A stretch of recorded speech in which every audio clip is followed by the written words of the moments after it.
Praise lord. April 20వ తేదీ 2024.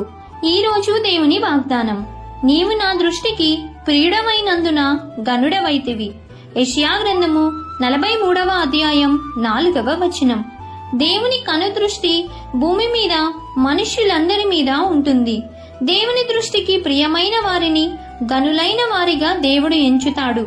ప్రియుడు అనగా దేవుని చేత ప్రేమించబడినవాడు అని అర్థం.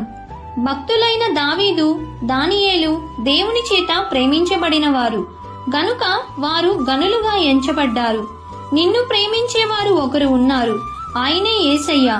కాబట్టి నీవు కూడా ఆయనను ప్రేమించి ప్రియముగా ఉండాలని కోరుతూ ఈ దిన వాగ్దానం మీ అందరి జీవితంలో నెరవేరాలని కోరుకుంటూ దేవుని సువార్త పరిచర్యలో మీ సహోదరి.